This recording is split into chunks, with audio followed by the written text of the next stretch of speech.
The Montana wind carried more than cold that November morning. It carried the weight of 15 years, the ghost of choices made and roads not taken, and the low rumble of a phone that had not rung since the day Garrett Stone decided he was better off alone.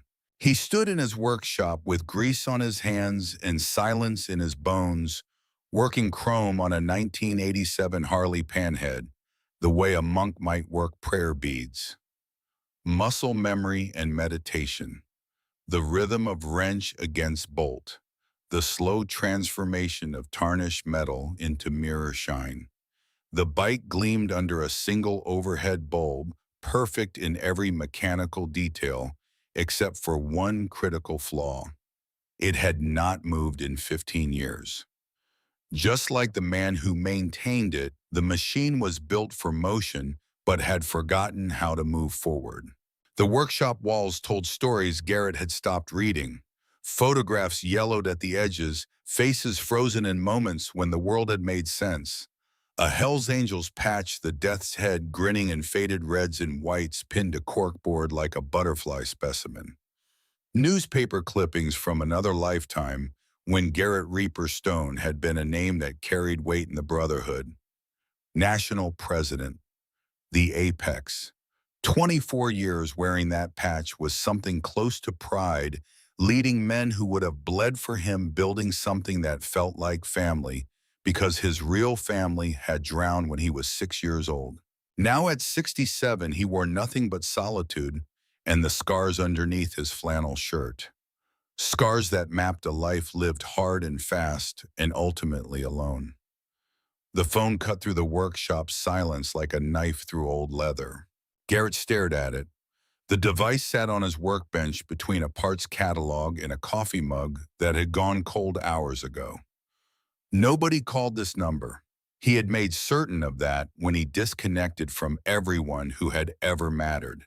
This phone existed for one reason, only a lifeline he had installed in case of emergency, in case the one person he had left in the world ever needed him.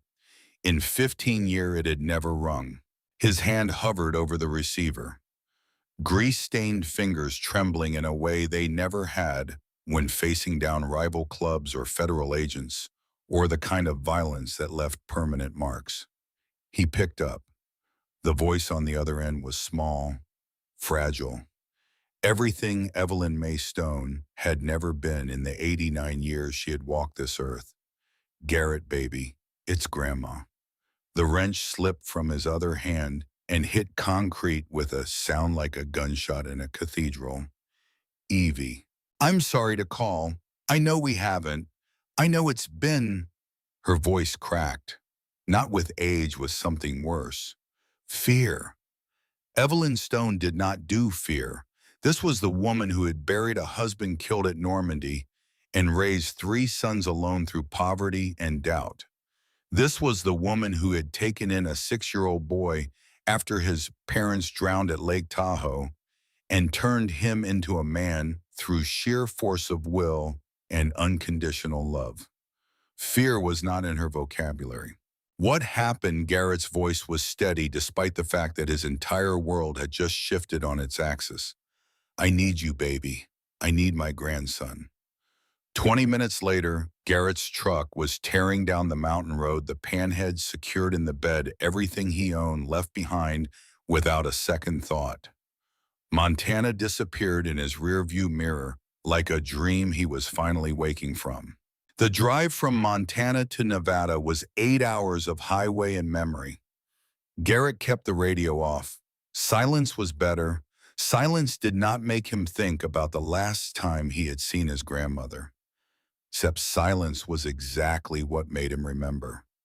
15 years ago, Reno, Nevada, a different man. The memory came whether he wanted it or not. Evie's small house on the edge of town, the one she had bought with her husband's life insurance money and kept immaculate through decades of hard work.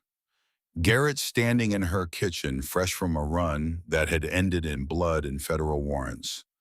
The kind of night that made men disappear. But it was not the federal heat that had driven him away. It was Thomas, his baby brother. 35 years old and dead in a warehouse shootout that Garrett had led him into.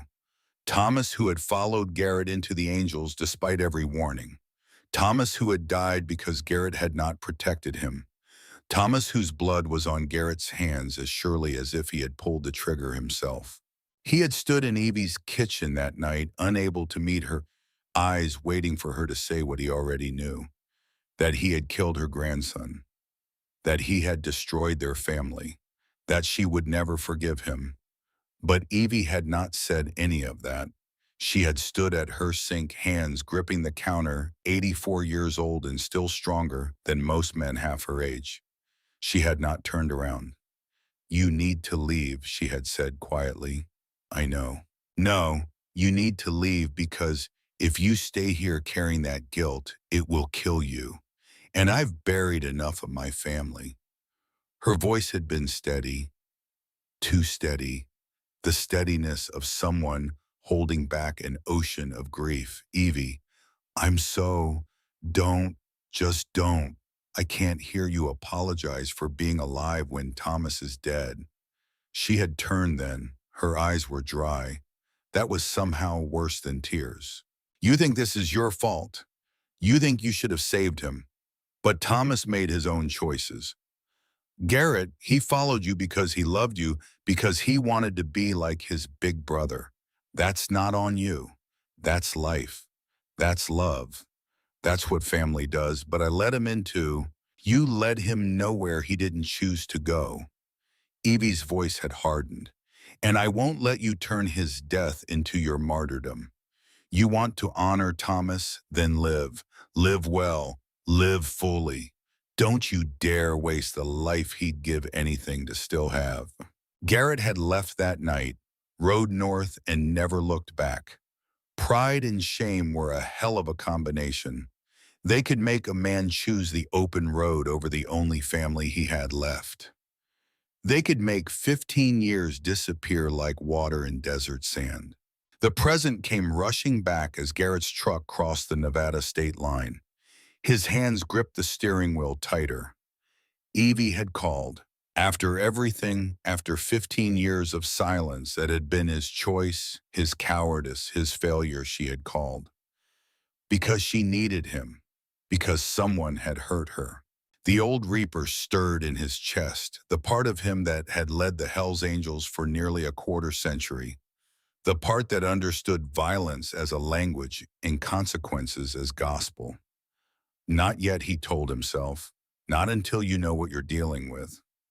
But his foot pressed harder on the accelerator anyway. Reno General Hospital smelled like antiseptic and desperate prayers. Garrett had been here before years ago, sitting vigil for brothers who had not made it through the night. The institutional lighting, the hushed voices, the sense that life and death were negotiating in rooms you could not see. It all came back in a rush. He found Evie in room 247. The sight of her stopped him in the doorway like he had walked into a wall. She looked impossibly small in the hospital bed. They had her hooked up to monitors, an IV in her paper-thin arm, the soft beep of her heartbeat filling the room like a clock counting down. Her left arm was bandaged from wrist to elbow. Burns. Her face was pale, drawn, and for the first time in Garrett's memory, Evelyn Stone looked every one of her 89 years. "You gonna stand there all day, or you going to come say hello?"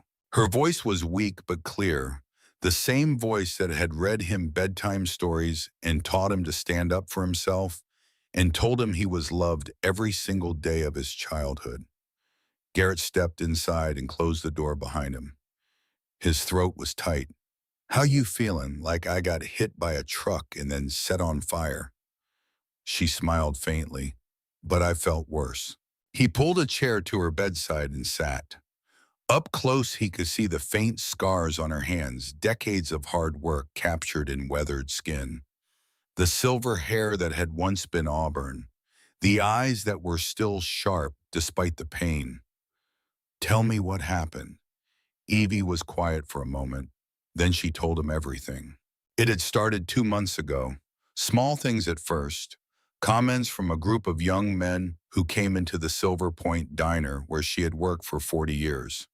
They would sit in her section and make jokes about her age, her slowness, the way her hands shook when she poured coffee. She had ignored it.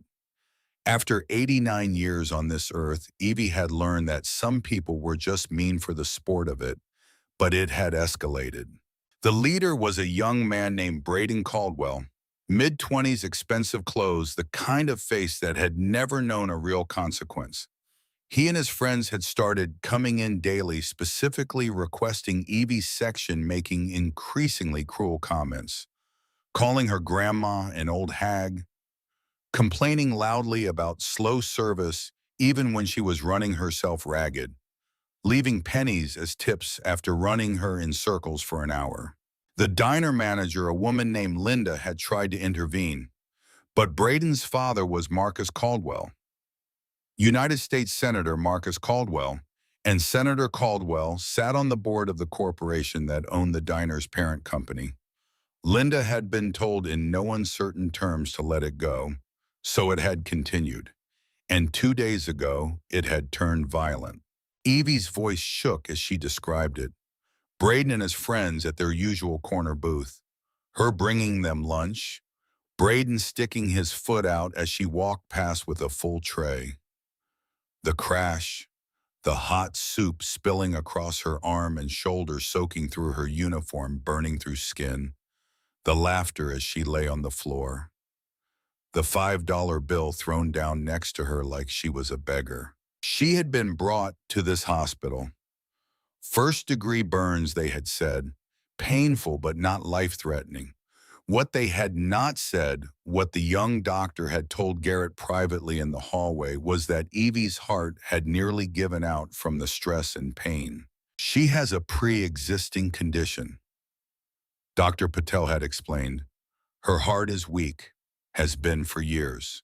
The combination of physical trauma and acute stress triggered a cardiac event. Not a full heart attack, but close. Another incident like this could kill her. Garrett had absorbed this information with the cold clarity of a man who had spent decades making tactical assessments. Evie's heart was failing. She could not survive another attack. And the man who had caused this one was still out there untouched, protected by money and power. When Evie finished her story, Garrett sat in silence. The monitor beeped.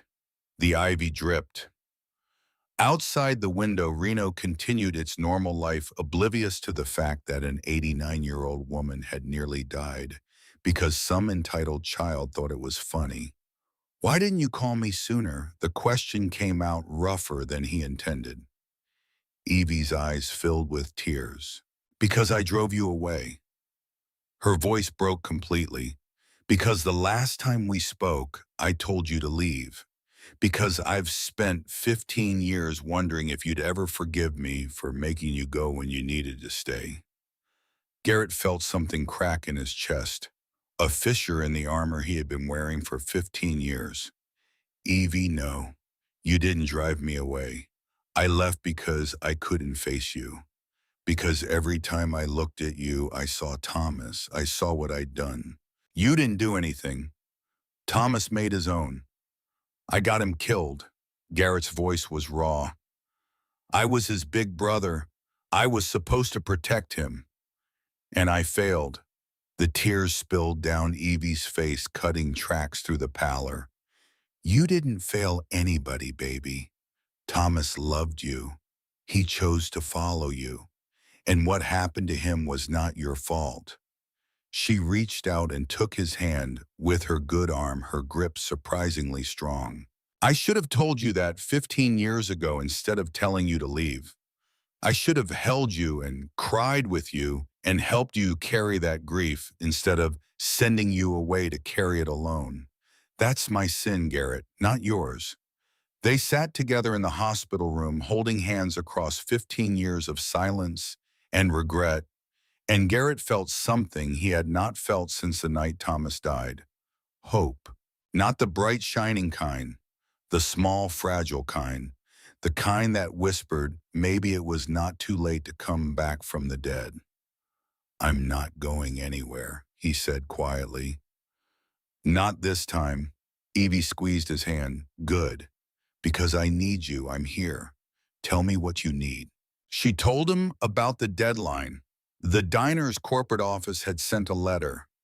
Due to recent incidents and customer complaints, her employment would be terminated in 72 hours unless she could provide written proof from a doctor that she was fit to return to full duties. Customer complaints, Garrett said flatly. Braden's father called corporate, said I'd been rude to his son, that I'd created a hostile environment, that I'd spilled food and then fallen to create a scene. All lies. All lies. But Marcus Caldwell sits on the board, and Linda's just a manager. She can't fight him. And if you lose the job, I lose my health insurance. Evie's voice was steady now, factual. My heart medication costs $800 a month. Social Security doesn't cover it. I've tried to get assistance, but I make $40 too much to qualify. Without the insurance, I can't afford the pills. And without the pills, she did not finish. She did not need to. Garrett stood. His mind was already working, sorting through options, discarding the ones that would not work, focusing on the ones that might. I'll figure something out. Baby, whatever you're thinking, I'm thinking that you're not losing your job. You're not losing your insurance. And Braden Caldwell is going to learn what happens when you hurt someone I love. Garrett, I'm not going to do anything stupid. He met her eyes, but I'm not going to do nothing either. He leaned down and kissed her forehead. I'll be back tomorrow. You rest. Where are you going to make some phone calls? Evie's house was exactly as Garrett remembered, and that somehow made it worse. Small, clean. The furniture was the same. The photographs on the walls, frozen moments of a family that had been destroyed piece by drowning and war and violence. The throw blanket on the couch that Evie had knitted in 1985. Everything preserved like a museum to a life that had stopped moving forward 15 years ago, except in one way. Garrett stood in the garage staring. The Harley was perfect. His 1987 Panhead, the bike he had ridden from California to Alaska and back. The bike that had carried him through 20 years of brotherhood and bloodshed. The bike he had left behind when he walked away from everything. Evie had kept it, more than kept it. She had maintained it. The chrome gleamed, the leather seat was oiled and supple. The engine was clean parts, organized, everything in working order. There was a logbook on the workbench nearby, a spiral notebook with a worn cover. Garrett opened it, his grandmother's handwriting. Neat entries every 2 weeks for 15 years. Changed oil, checked battery, ran engine for 30 minutes. Replaced spark plugs, tightened chain, ran engine for 30 minutes. Over and over. For 15 years, keeping his bike alive, keeping it ready, just in case he came home. Garrett's hands shook as he turned the pages. Found entries from last year, last month, last week. Garrett's bike still waiting. I am too. He sat down hard on an old stool and put his head in his hands. Oh, Evie, he whispered to the empty garage. What did I do to deserve you? The bike did not answer. But the logbook did. In 15 years of careful maintenance, in the hope of a woman who had never stopped believing her grandson would remember the way home. Garrett stood, walked to the workbench, found the keys hanging on their old hook exactly where he had left them. He straddled the panhead, turned the key, hit the ignition. The engine turned over on the first try, purred like it had been ridden yesterday, because Evie had made sure it would. He sat there in the garage, engine rumbling, and made a decision. 72 hours to fix this. 72 hours to make sure Evie never had to go back to that diner. 72 hours to make sure Braden Caldwell and his father understood that some people could not be bullied without consequences. But he could not do it alone. Not anymore. He had walked away from the Brotherhood, but maybe, just maybe, some bonds did not break just because you stopped wearing the colors.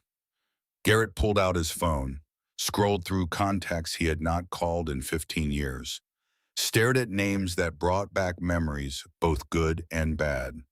His thumb hovered over one name, Reed McAllister, Wrench, his former vice president, his best friend for 20 years before Garrett had vanished into Montana without explanation. He pressed dial. The phone rang 3 times, then a voice older and rougher but unmistakable. "This is Wrench. Reed, it's me." A long silence. Then, Reaper, the old road name, the name Garrett had not heard spoken aloud in 15 years. It hit different than he expected, like coming home and opening an old wound at the same time. "Yeah, you've got some nerve calling this number, I know. You walked away, brother. No explanation, no goodbye, just gone. Some of the boys, they're still bitter. They think you're a traitor." Another silence, longer this time. "What do you need?" Reaper straight to it. That was Reed, always had been. No wasted words. "My grandmother's in trouble. Miss Evie." Reed's voice changed immediately, softened. "What kind of trouble?" Garrett told him. "All of it. The harassment, the soup, the heart attack, the 72-hour deadline, Marcus Caldwell's power play." When he finished, Reed was quiet for a long time. Garrett could hear him breathing on the other end of the line, could almost see him sodding in whatever garage or workshop he was calling from, processing the information the way he had always processed everything, methodically and thoroughly. "Where are you?" Reed finally asked. "Reno, at Evie's place." "I'm in Sacramento. 3 hours out. I'll call the others." Reed: "I know I don't have the right to ask. You don't. But Miss Evie does. That woman fed half the angels in Nevada back in the day. Never asked questions. Never judged. Just made sure we knew someone gave a damn." Reed's voice was hard, cold. The voice of a man who had made a decision and would not be moved. "Someone hurts her, they answer to the Brotherhood. Colors or no colors. You're still one of us, Reaper. And that means Evie is too. Thank you. Don't thank me yet. Like I said, some of the boys are still bitter. This reunion might not be pretty, but we'll come for her." The line went dead. Garrett sat on the panhead in Evie's garage engine rumbling beneath him and felt something he had not felt in 15 years. Not just hope, something darker and colder. Purpose. Braden Caldwell had made a mistake. He had hurt someone Garrett loved, someone under his protection, whether Braden knew it or not. And Garrett Reaper Stone, former national president of the Hells Angels, the man they used to call Reaper, because he always collected what was owed, was about to teach this spoiled child a lesson about consequences. The old way, the only way that mattered when law and justice had been bought and paid for. The Reaper way. He revved the engine once. The sound echoed off the garage walls like thunder promising rain. 72 hours. The count had begun. The roadhouse sat 15 miles outside Reno, where the desert started to remember it was wild. It was not the kind of place that advertised. You either knew it was there or you had no business finding it. Garrett pulled the panhead into the gravel lot just after sunset, the bike's engine announcing his arrival like a war drum. 4 motorcycles were already parked in a line. He recognized them all. Machines older than most marriages, maintained with the kind of devotion that came from understanding that some things were built to last if you treated them right. He killed the engine. sat for a moment in the settling dust and fading light. 15 years since he had faced these men. 15 years since he had walked away from the only family he had chosen for himself. The door opened. A figure stepped out, backlit by the bar's neon. Big, barrel-chested. Moving like violence was always an option, but rarely necessary. Reed McAllister, wrench, 64 years old and still built like a man who could tear an engine apart with his bare hands, because he had done it more times than he could count. They looked at each other across 20 feet of gravel and 15 years of silence. "You gonna sit on that bike all night?" Reed called out. "Or you going to come inside and face the music?" Garrett dismounted. Cross the lot. Each step felt like walking toward a firing squad and a family reunion at the same time. When he got close enough, Reed's face was visible in the bar light. Older, more gray in the beard, lines carved deeper, but the eyes were the same. Sharp, assessing, missing nothing. "You look like Hell Reaper. You look like you ate hell and ass for seconds." Reed's mouth twitched, not quite a smile. Fair enough. They stood there. Two old men who had bled together and built something together and watched it fall apart when one of them disappeared. Then Reed extended his hand. Garrett took it. The handshake lasted longer than necessary, said more than words could. Reed's grip was still strong enough to bend steel. Garrett's was strong enough to meet it. "Come on," Reed said finally. "Let's get this over with." Inside the roadhouse was exactly as Garrett remembered. Dark wood, darker memories. The smell of spilled beer and old smoke that had soaked into the walls back when smoking indoors was still legal. A jukebox in the corner playing Willie Nelson because Willie understood outlaws better than the law ever would. Three men sat at a table in the back. Knox O'Brien, Saint, 68, built like a fence post. Eyes that had seen combat in two different wars and learned that killing was easy, but living with it was the hard part. Milo Kovac, nomad, 62, lean and dangerous. The kind of man who could disappear into any crowd and emerge exactly where you did not want him to be. Preston Hargrove, Doc, 70 years old.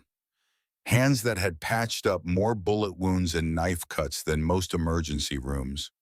Face that looked like old leather left in the sun. They all looked up when Garrett walked in. Nobody smiled. Garrett stopped in front of the table, waited. This was their territory now, their call to make. Knox spoke first. His voice was gravel wrapped in barbed wire. 15 years, yeah. No word, no explanation, just gone, yeah. You know what that did to the club? Knox's jaw was tight. His hands were flat on the table, fingers spread. The hands of a man keeping himself under control. Federal heat was all over us. You were supposed to be our leader, our president, and you vanished like smoke. Left us to deal with the aftermath, I know. Do you? Knox stood. He was not a tall man, but he had the kind of presence that made height irrelevant. We lost chapters, lost brothers, had to rebuild from scratch while RICO charges hung over our heads like a guillotine. And where were you, Montana? Hiding. I wasn't hiding. No, what do you call it? Running.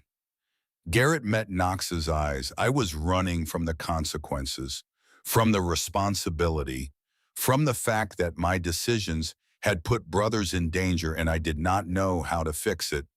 So I ran, and I left you holding the bag, and that was wrong, and I'm sorry.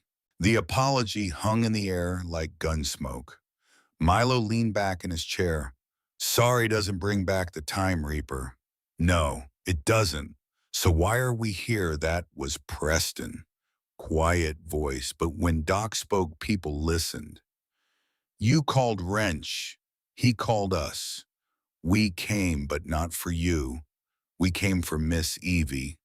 Woman sat with me when my daughter died. Didn't say anything. Just sat. That kind of kindness you don't forget. The others nodded. Evie had touched all of them over the years, fed them, sheltered them, never judged, just loved them the way mothers were supposed to and sometimes did not. She's in trouble, Garrett said, and I can't fix it alone. Then tell us, Reed gestured to an empty chair. Sit down, talk. We'll decide if we're in. Garrett sat, told them everything, the harassment, Braden Caldwell, the soup, the heart attack, the 72-hour deadline, Marcus Caldwell's power and connections. When he finished, Knox was the first to speak. You know we can't just ride over there and tune these boys up, right? That's not how things work anymore. We do that. We're the ones in prison. I know. This Senator Caldwell, Milo said, he's connected, federal level. You go after his son, you're starting a war. We can't win the old way. I know that too. So what's your play? Reed asked. Garrett looked around the table. These men, his brothers, older now, gray and scarred and carrying decades of hard living in their bones, but still here, still loyal to something bigger than themselves. I need information first, he said. I need to know exactly who we're dealing with, Braden's patterns, Marcus's vulnerabilities, how deep this goes. Preston pulled a notebook from his jacket, flipped it open, already started. Made some calls on the drive over. He read from his notes. Braden Caldwell, 26, trust fund baby, father's money, mother's connections. 2DU. I arrest both expunged. One assault charge from college settled out of court. Pattern of entitled behavior with no consequences. The assault charge, Garrett said. Details. Beat up his girlfriend's ex-boyfriend. Put him in the hospital. Broken jaw. Cracked ribs. Family wanted to press charges. Marcus Caldwell made it disappear. Paid them off. Got the record sealed. So he's got history of violence against people he thinks can't fight back. Preston's face was grim. Classic bully profile. Big and strong and used to winning because daddy makes problems disappear. Milo leaned forward. I can tail him. See where he goes, who he meets. If there's a pattern, I'll find it. I'll check the diner, Reed said. Talk to the manager. See if there's security footage. Might need evidence down the line. I'll reach out to some old contacts, Knox said slowly. Still got friends in law enforcement. See what they know about Marcus Caldwell. Man's running for re-election. Politicians always have skeletons. Garrett felt something loosen in his chest. Not relief exactly, but the weight of carrying this alone was lifting. What about you? Preston asked. What are you doing while we dig? Garrett paused, remembered Knox's earlier warning. I stay visible, he said. Make sure Evie knows she's not alone. Let Braden and his crew know I'm watching. Knox nodded approval. Smart. Sometimes the best weapon is making your enemy nervous. But we need leverage, Reed added. Real leverage. Something that makes Marcus Caldwell back off without us having to throw a single punch. We follow the money, Knox said. He pulled out his phone, scrolled through contacts. I know a guy. Used to be a forensic accountant before he decided government work didn't pay enough. If Marcus has got financial skeletons, this guy can find them. That takes time. Everything worth doing takes time, Reaper. You taught us that. Knox's expression softened slightly. Look, I know you want to protect Miss Evie. We all do. But you called us because you can't do this alone. So let us help, the right way, the smart way. Garrett looked around the table, saw the wisdom of age on every face. These men had survived decades of dangerous living by learning when to fight and when to think. Okay, he said, we do it smart, but we've got 72 hours. Then we better get started. Reed stood. The meeting broke up. Brothers moving with purpose. Milo headed out to start surveillance. Knox made calls. Preston started digging into medical records looking for other victims. As they headed for the door, Preston caught Garrett's arm. You know this might not work right. His voice was quiet. We might dig and find nothing. Marcus Caldwell might be clean. And then what? Then we find another way. And if there is no other way, if the only option is to do nothing and let Miss Evie lose her job and her insurance, and maybe her life, Garrett met Preston's eyes. That's not an option. Reaper. She survived the depression. She survived losing her husband to war. She raised 3 sons and a grandson who turned out to be a disappointment. She's worked her whole life, played by the rules, did everything right, and now some entitled punk thinks he can hurt her for fun because his daddy has money.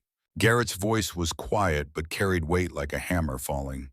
No, that doesn't happen. Not while I'm breathing. Preston studied him for a long moment, then nodded. Just remember, being willing to die for something is easy. Being willing to live with the consequences, that's harder. Outside, the desert night was cold and clear. Stars overhead like scattered diamonds. The kind of sky that made you remember how small you were and how big the world was and how none of it mattered when someone you loved was hurting. Garrett straddled the panhead. The engine started with a roar that felt like coming home. Reed walked over, put a hand on the handlebars. It's good to see you, brother. Even under these circumstances, you too wrench. One more thing. Reed's face was serious. You need to know. When word gets out that you're back, not everyone's going to be happy. There are brothers who felt betrayed, who think you should have stood with us instead of running. They might show up, might want words. I can handle it. I know you can. But it's going to happen. Be ready. Garrett nodded, kicked the bike into gear. Reaper Reed called as he started to pull away. Garrett looked back. We're with you on this, all the way, for Miss Evie. But after we need to talk, really talk, about what happened, about why you left, about whether you're back for good or just passing through. I know, do you? Garrett looked at his old friend, his brother. I ran once, Reed. I'm not running again. Whatever comes after this, I'll face it. I promise. The ride back to Reno gave him time to think.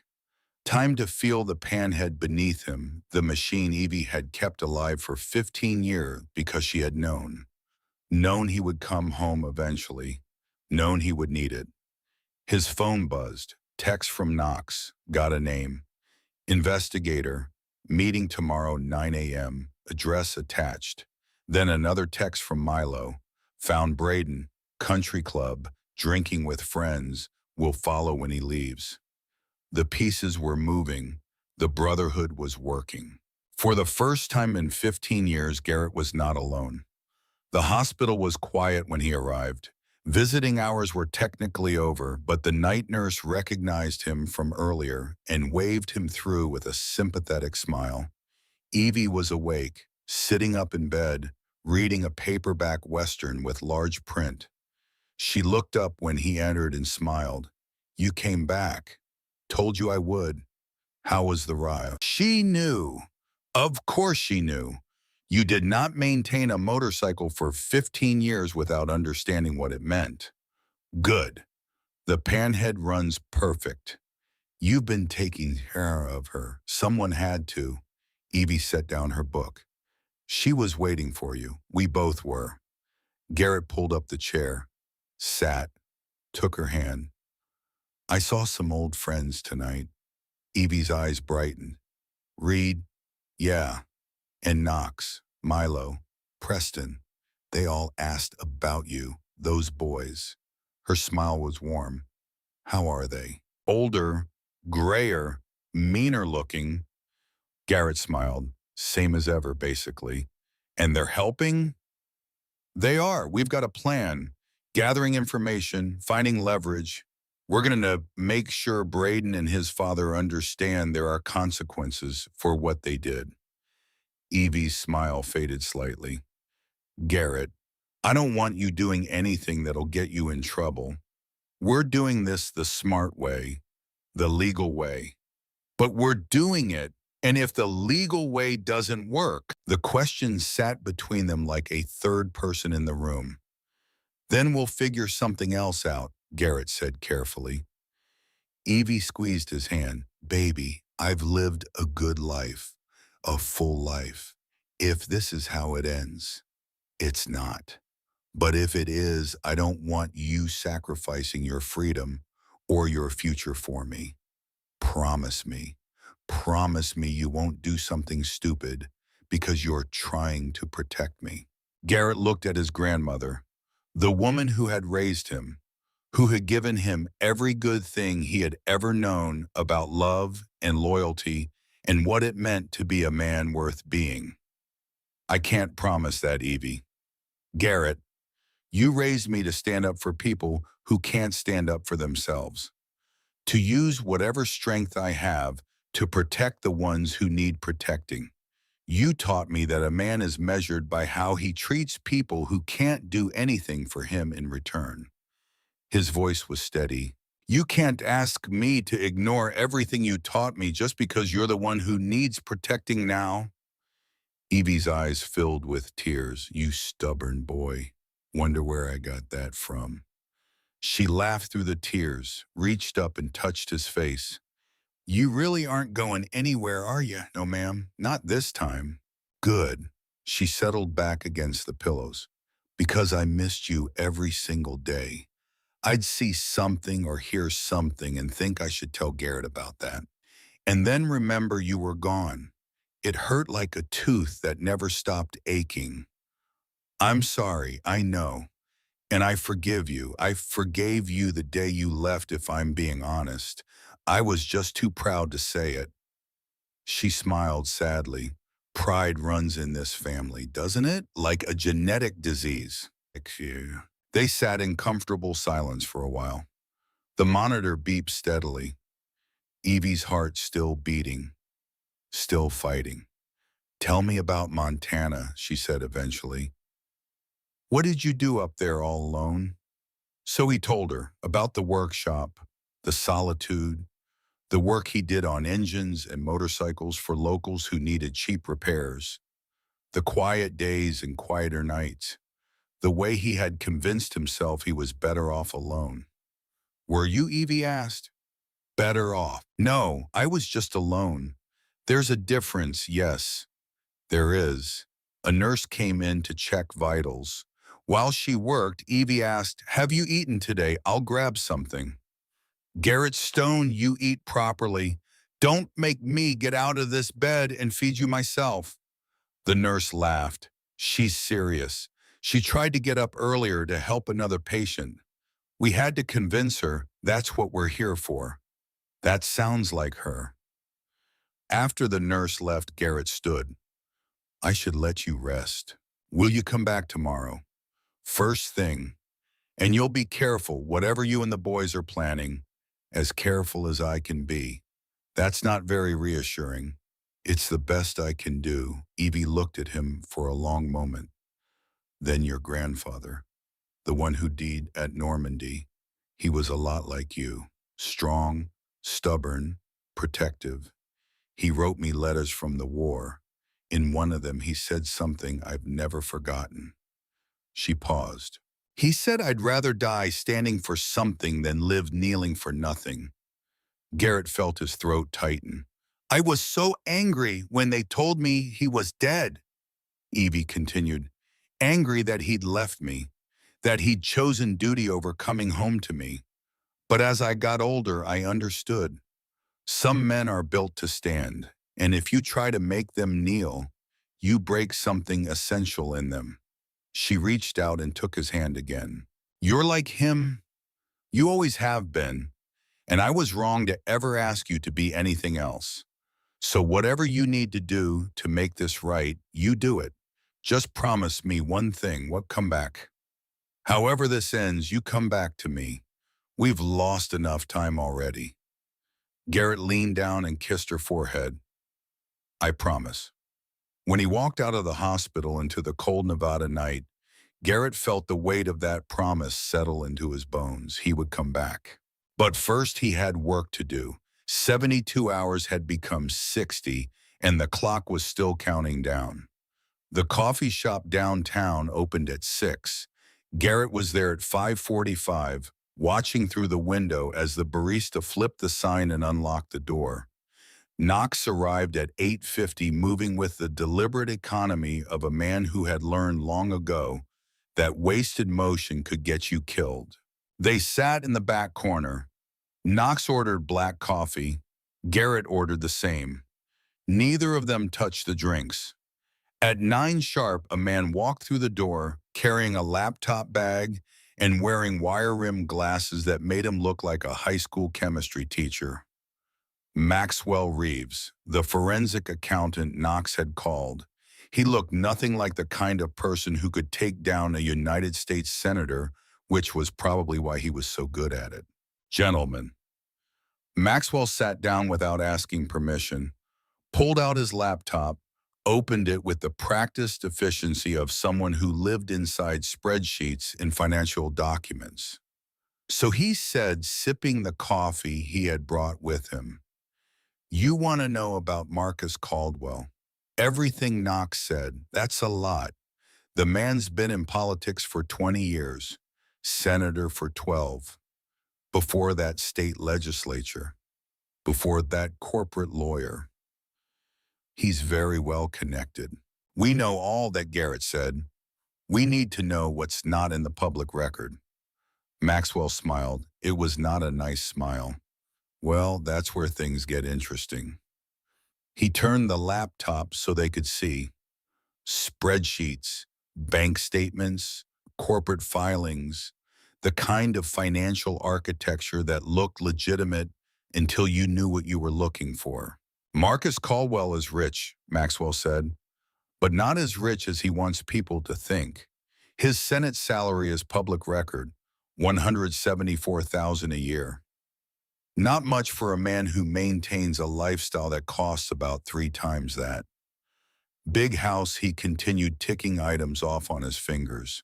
Country club membership, private schools for the grandkids, expensive cars, high-end vacation properties. Where's the money coming from? Where Knox asked. Officially investment income, he's got holdings in several companies. All legitimate on paper. But when you dig deeper, Maxwell's fingers flew across the keyboard. These companies, they're shells. Holding companies that own other holding companies. Classic money laundering structure. Garrett leaned forward. Laundering what? That's what I'm still trying to figure out.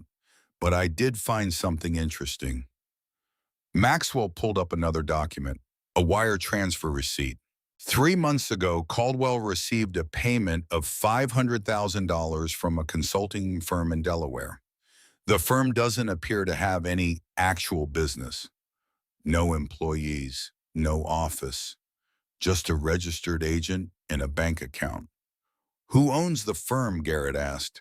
Can't tell yet, buried under layers of corporate paperwork. But I'll find it. Maxwell looked up.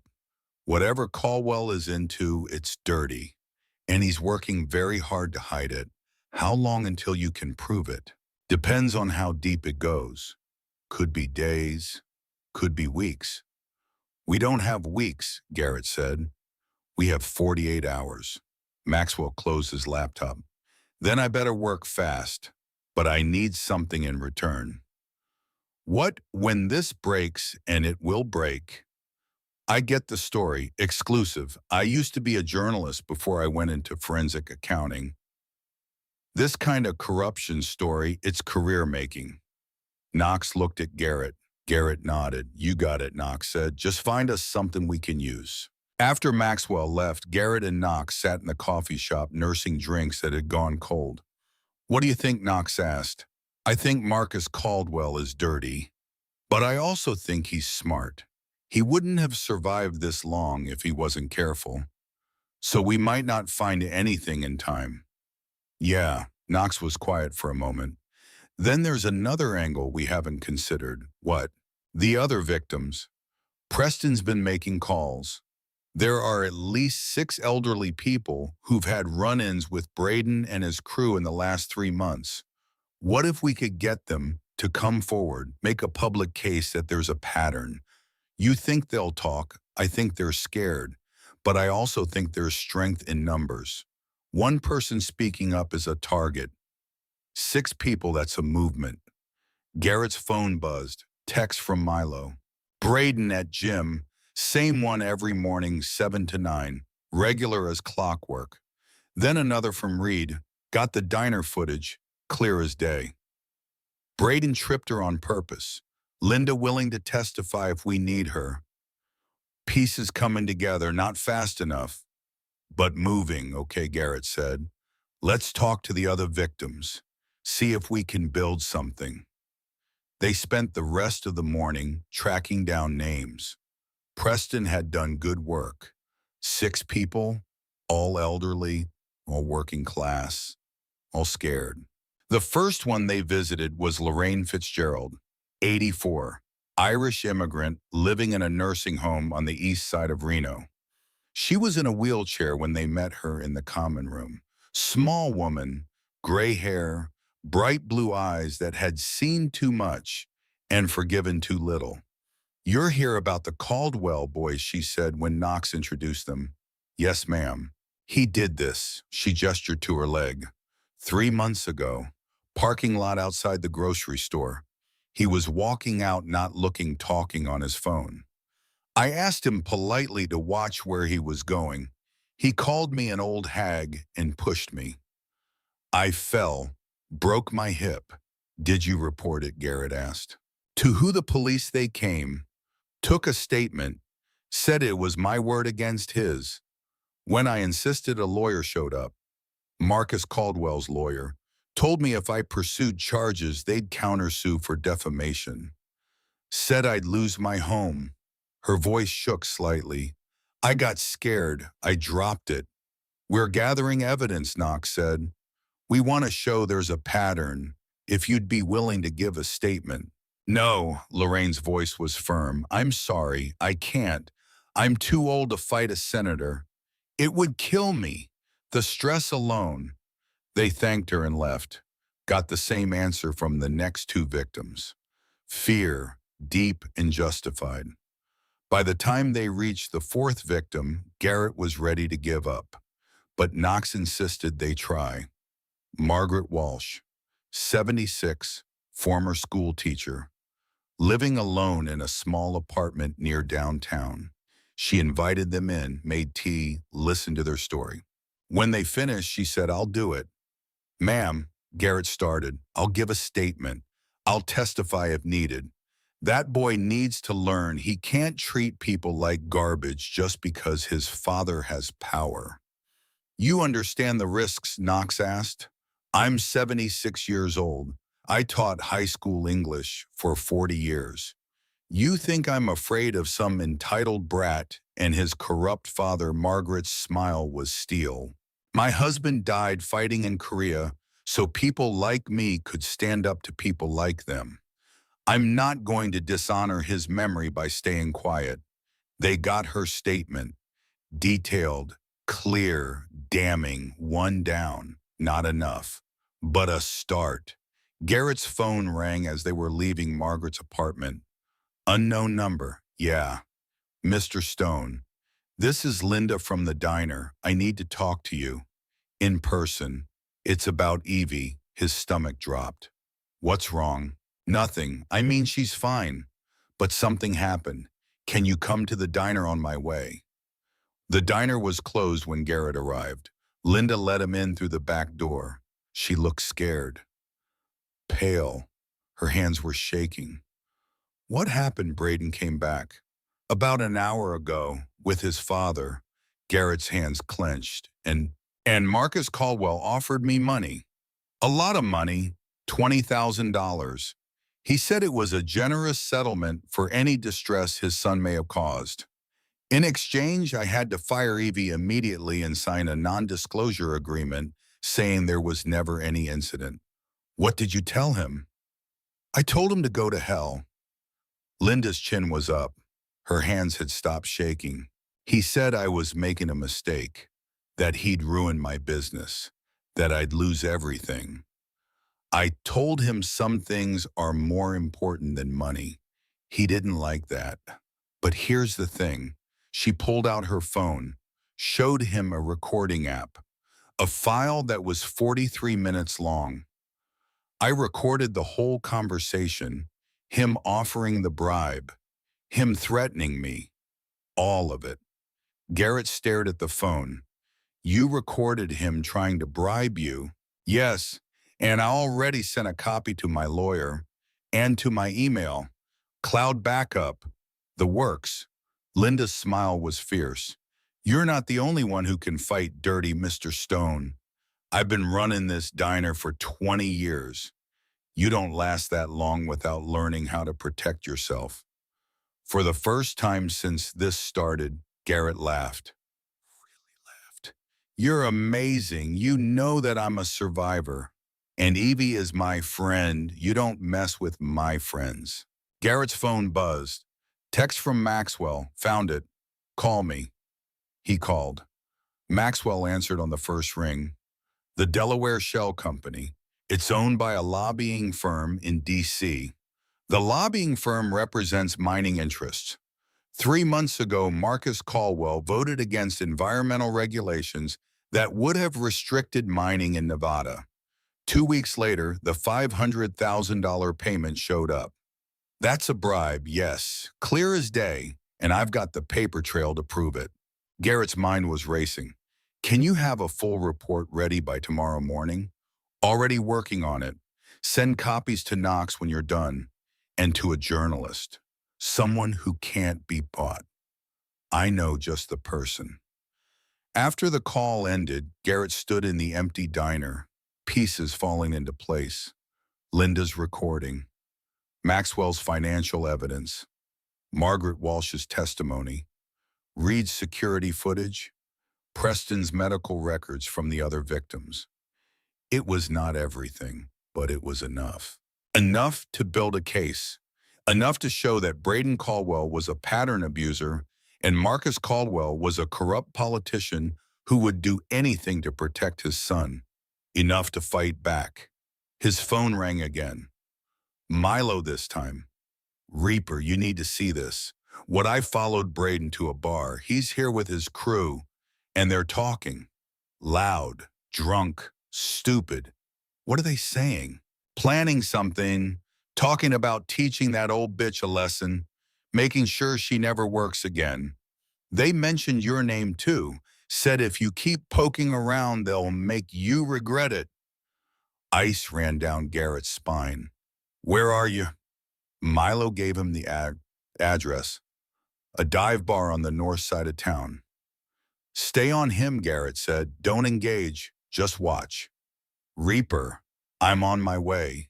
He was out the door and on the panhead in seconds. The ride across town was fast and angry. The old rage building, the Reaper waking up. He forced himself to breathe, to think, to remember what Knox had said. Smart, not violent. Smart. But if Braden was planning to hurt Evie again, the dive bar was exactly what it sounded like.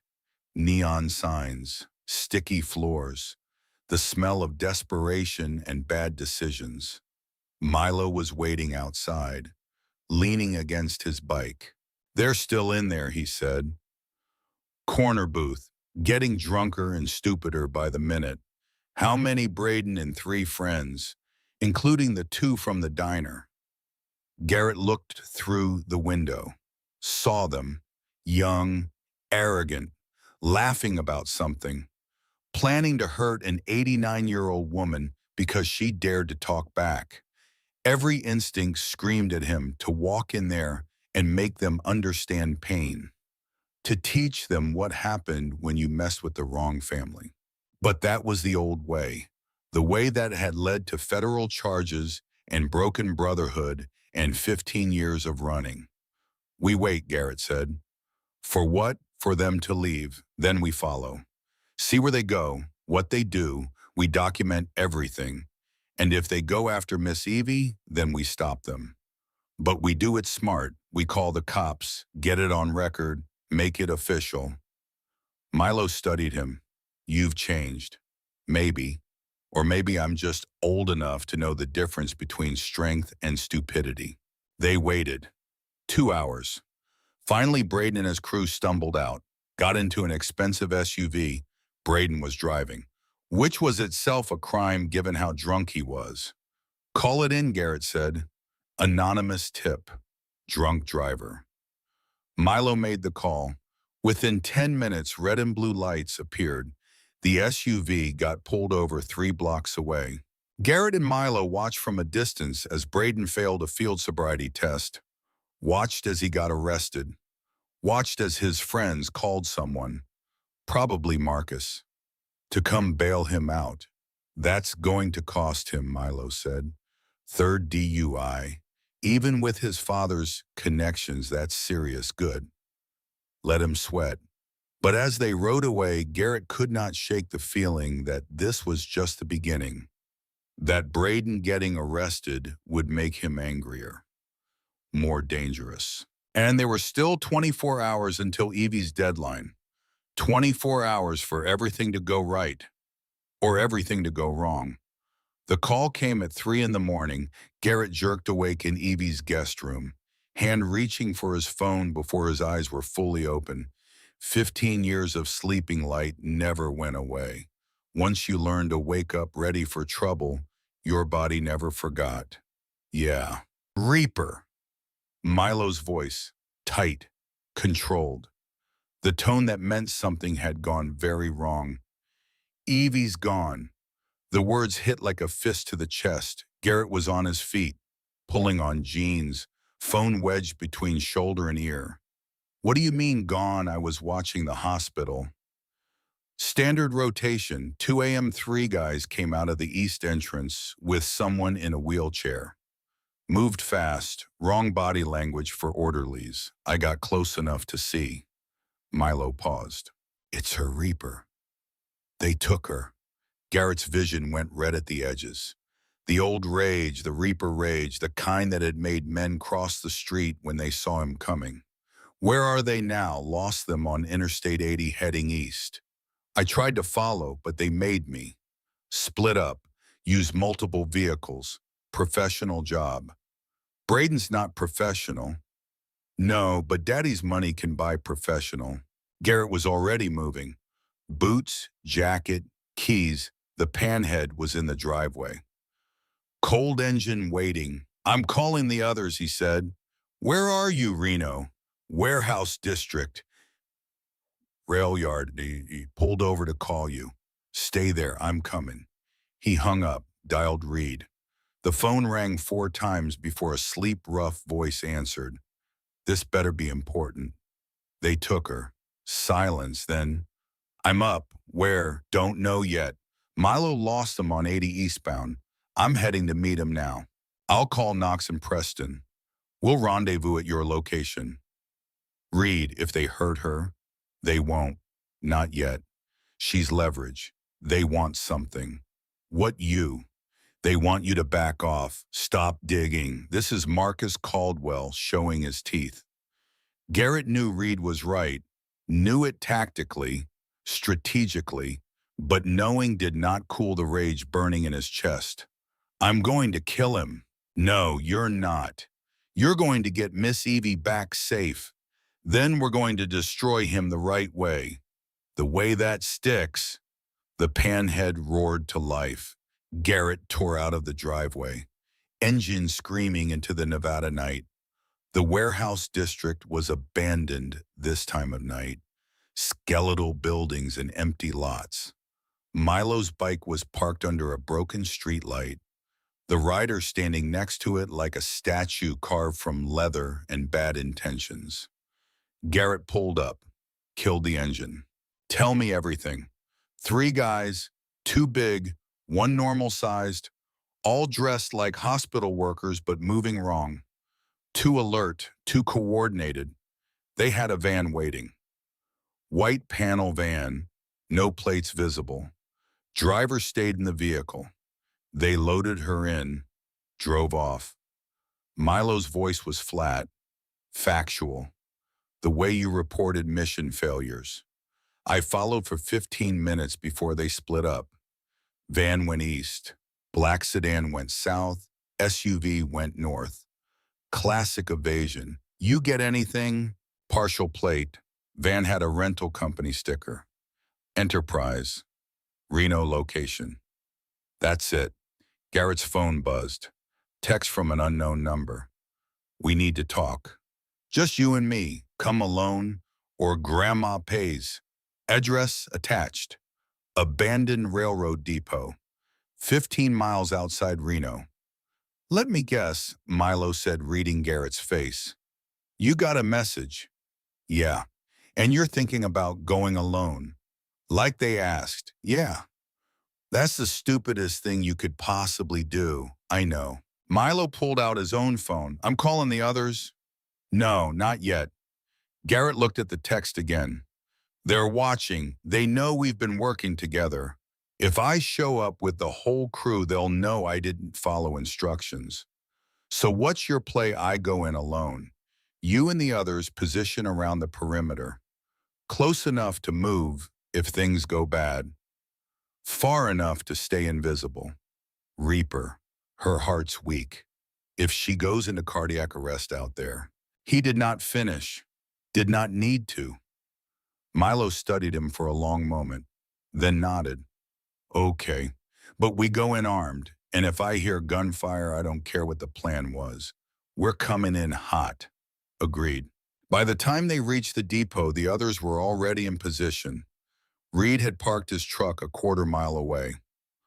Watching the approach through binoculars, Knox was somewhere in the scrub brush with a hunting rifle he claimed was for varmints, but everyone knew had seen action in two different wars. Preston had the medical bag in his van, ready to move if needed. The depot itself was a relic from when trains still mattered in this part of Nevada. Rusted tracks, collapsed loading platforms, a main building with most of its windows broken and weather-worn walls covered in graffiti. One light was on inside, flickering, probably a lantern. Garrett parked the panhead 50 yards out, killed the engine. The silence that followed was total except for the wind moving through dead grass. He dismounted, checked the knife in his boot, the small pistol at the small of his back. Old habits, the kind that kept you alive when negotiations went south. Then he walked toward the light. The depot's main floor was vast and empty. His footsteps echoed off concrete and steel.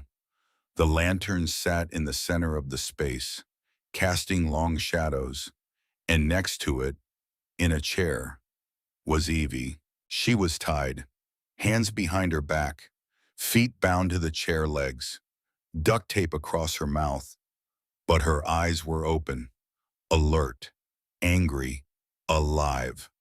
Relief flooded through Garrett so powerfully his knees almost buckled. That's far enough. The voice came from the shadows. Male, young, familiar. Braden Caldwell stepped into the light. He looked different than he had at the diner. Harder, meaner. The smirk was gone, replaced by something that might have been fear wearing a mask of bravado. Behind him, two men emerged. Big, professional, not thugs, contractors. The kind of muscle money could rent by the hour. You came, Braden said. Good. Let her go, just like that, Braden laughed. The sound was wrong. Too high, too tight. You've been causing problems, old man. You and your biker friends. following me, digging into my father's business, getting me arrested. You got yourself arrested, driving drunk. Third offense. My father fixed it, charges dropped, made some calls. Braden moved closer, but he's tired of dealing with you. So here's what's going to happen. You're going to leave Nevada. Tonight, you and your crew, you're going to stop investigating, stop asking questions, stop existing in our world. And if I don't, Braden gestured to Evie, then Grandma here has an accident, falls down some stairs, has another heart attack. Whatever. Point is, she's fragile. Accidents happen to fragile old ladies. Garrett looked past Braden to the two contractors, read their body language. They were professionals, but they were not comfortable. This was not their kind of job. Kidnapping an elderly woman crossed lines even hired muscle had. Your father sent you to do this? Garrett asked. Or was this your idea? Does it matter? Yeah, it does. Because if this was your idea, you're stupider than I thought. And if it was his, he's more desperate than I realized. Braden's face flushed. You don't talk about my father. Your father's a corrupt politician who takes bribes from mining companies and uses his power to make problems disappear. We've got the evidence, financial records, witness testimony, recording of him trying to bribe the diner manager. Garrett's voice was calm, conversational. It's over, Braden. You just don't know it yet. You're lying, am I? Ask yourself, why would I come here alone if I was bluffing? Why would I risk it? Garrett took a step forward. The contractors tensed but did not move. I came because you took something that belongs to me, and because I wanted to give you one chance to make this right. Make it right, Braden pulled a gun from his waistband. Small caliber, shaky grip, definitely not a professional. I'm the one with the gun, old man. I'm the one in control here. No, you're the one who's scared. I can see it. You're in over your head, and you know it. Another step forward. Your father sent you to clean up his mess, and you're here waving a gun around because you don't know what else to do. Shut up. Put the gun down, son. Untie my grandmother. Walk away. This doesn't have to end with you in prison. I said, shut up. Braden's hand was shaking now. The gun wavered. You think you're tough? You think because you used to run with the angels that makes you dangerous? You're just an old man. You're nothing. Garrett stopped walking, stood perfectly still. You're right, he said quietly. I am old, 67 years, body full of scars and mistakes. But you know what all those years taught me, Braden? He paused. They taught me the difference between violence and strength. Violence is easy. Any fool can pull a trigger. But strength is standing here unarmed, knowing that gun could end me and still choosing to give you a way out. There is no way out. There's always a way out, always a choice. You chose to hurt my grandmother because you thought you could, because no one ever taught you that actions have consequences, because your father always made your problems disappear. Garrett's eyes held Braden's.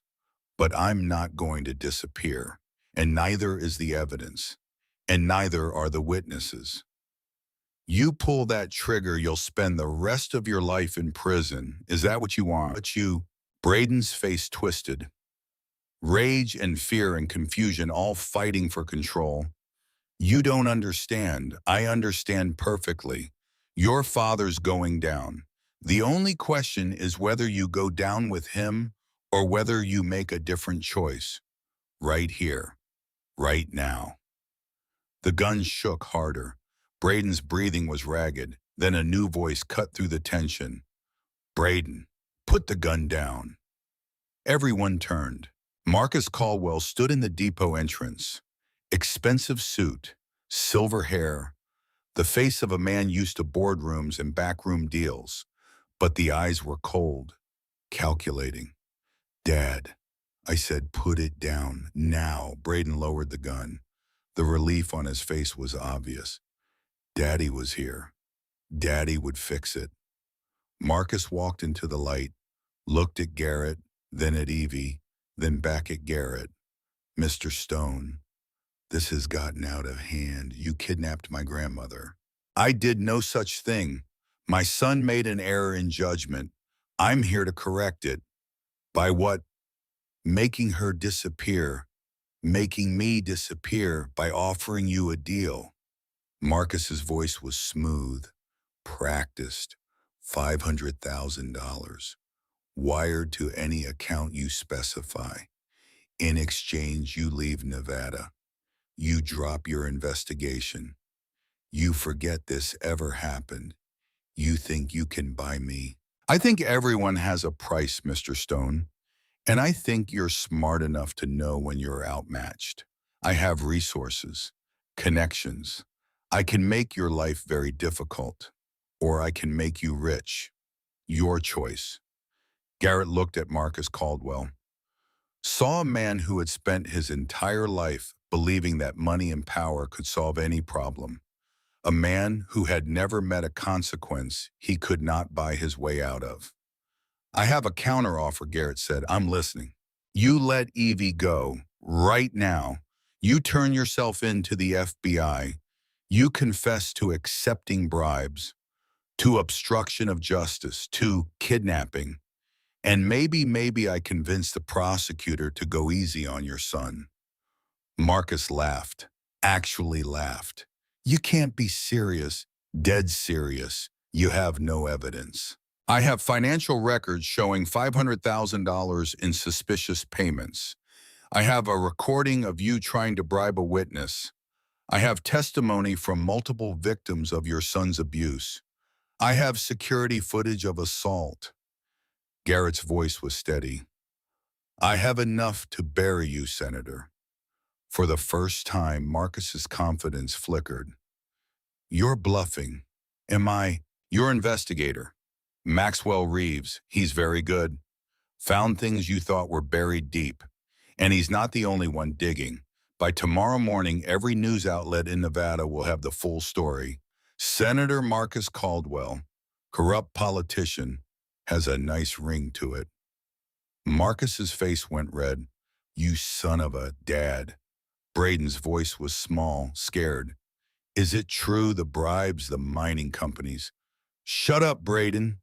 Dad, he said there's evidence. I said shut up. Marcus rounded on his son.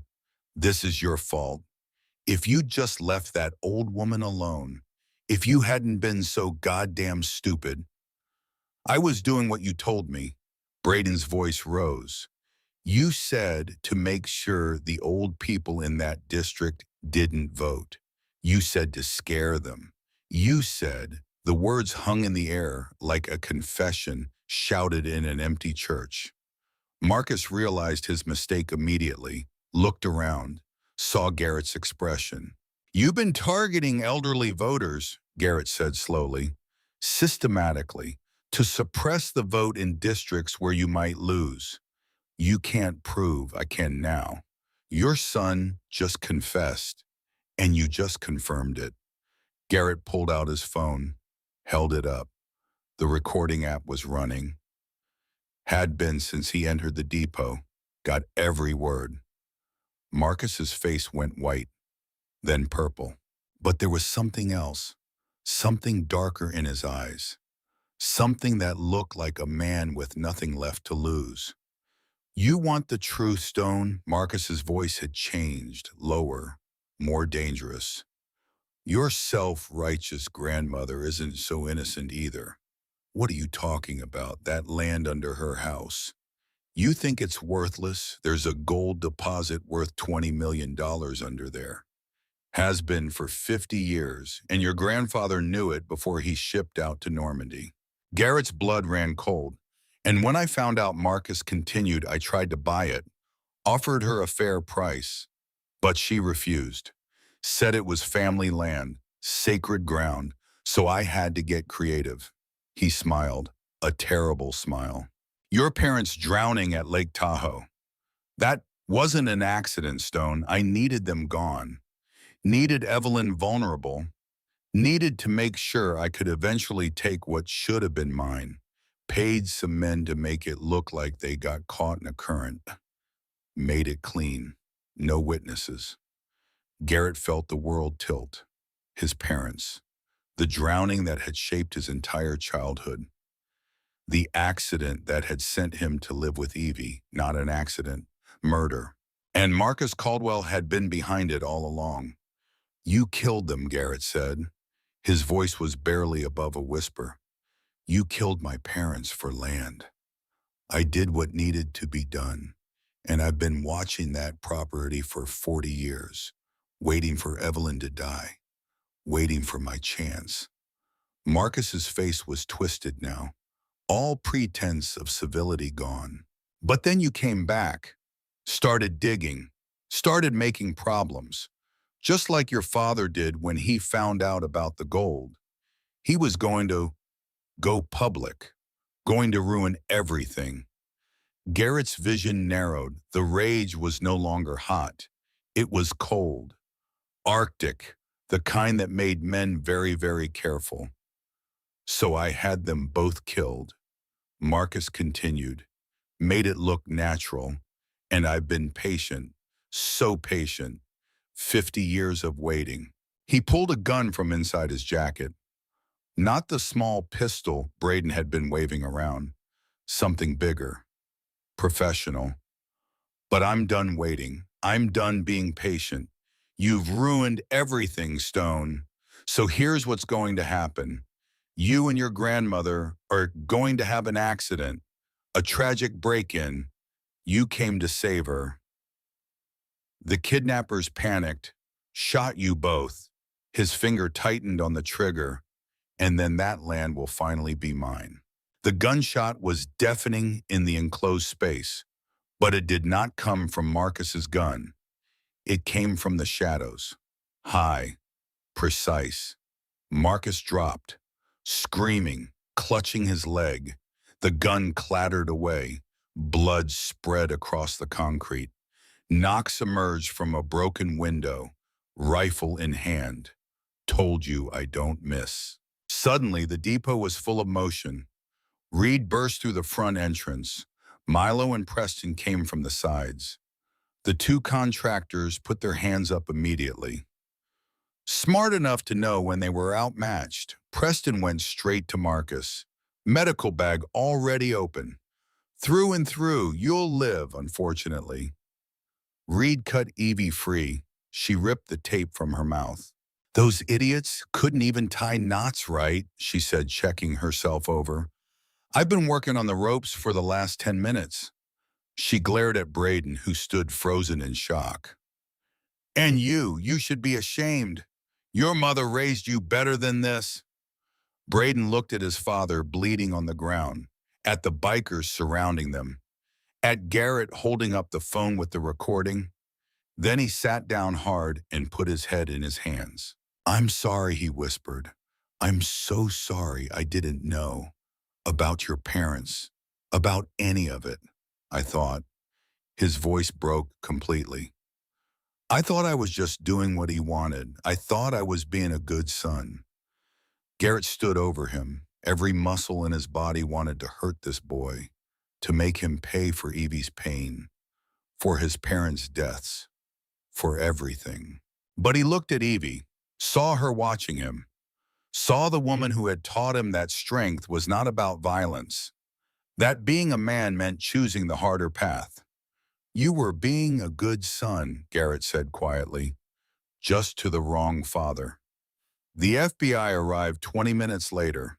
Turned out Knox's old military buddy was not just a journalist. He was also friends with a federal prosecutor who had been looking for a way to take down Marcus Caldwell for years.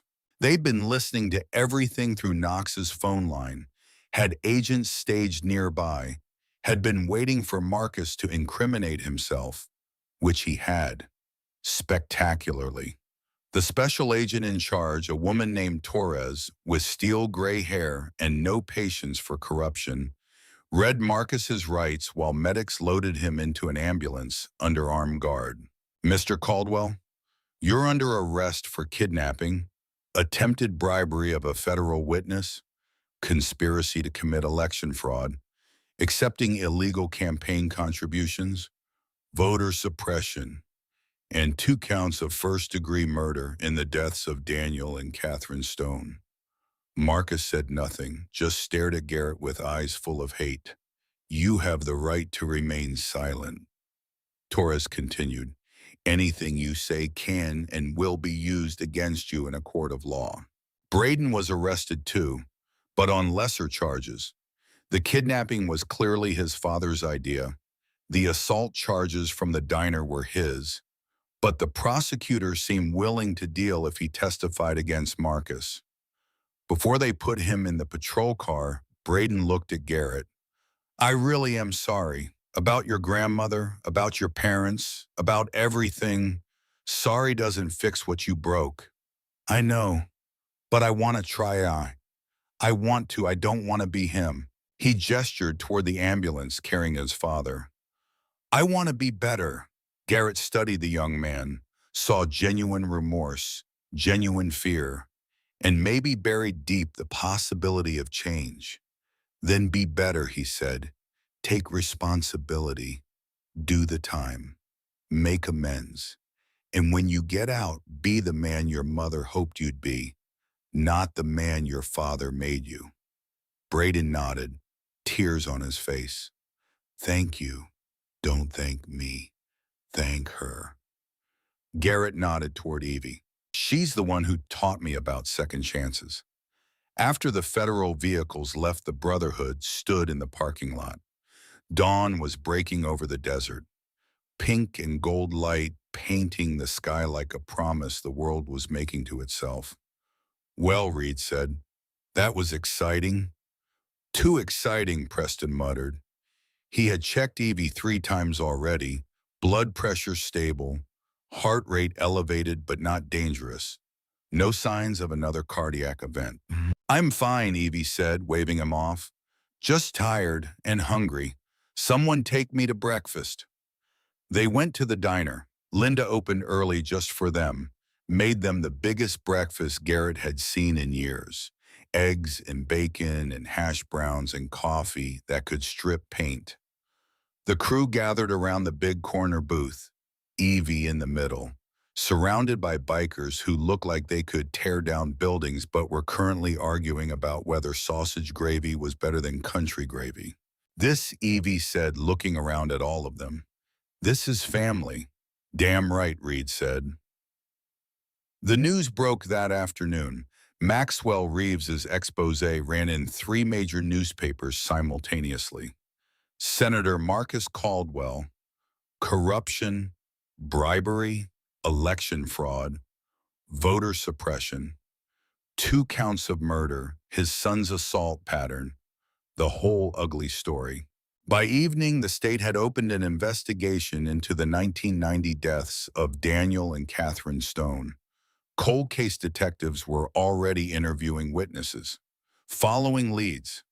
Marcus Caldwell's lawyer had started negotiating a plea deal, but the prosecutor was pushing for the maximum: life in prison without parole. The diner's corporate office called Linda personally to apologize. Evie's job was safe, more than safe. They offered her a promotion to training coordinator, better pay, flexible hours. She accepted on the condition that she could still work the floor when she wanted to. I'm not ready to quit yet, she told Garrett. I'll quit when I'm dead. Don't joke about that. Who's joking? 3 days later, Garrett sat with Evie on her front porch. The same porch where they had said goodbye 15 years ago. The same chairs, the same view of the street, but everything was different. You're staying, Evie said. Not a question, a statement. If you'll have me, on one condition. What's that? You stop running. from your past, from the Brotherhood, from yourself. She took his hand. You made mistakes. We all did. But you can't spend the rest of your life punishing yourself for being human. I left you for 15 years, and you came back. That's what matters. She squeezed his hand. Your grandfather used to say that a man's not defined by his mistakes. He's defined by what he does after. They sat in comfortable silence, watching the neighborhood wake up, kids heading to school, adults heading to work, normal life flowing around them. I found out why my parents died, Garrett said quietly. After all these years, I finally know. Evie's hand tightened on his.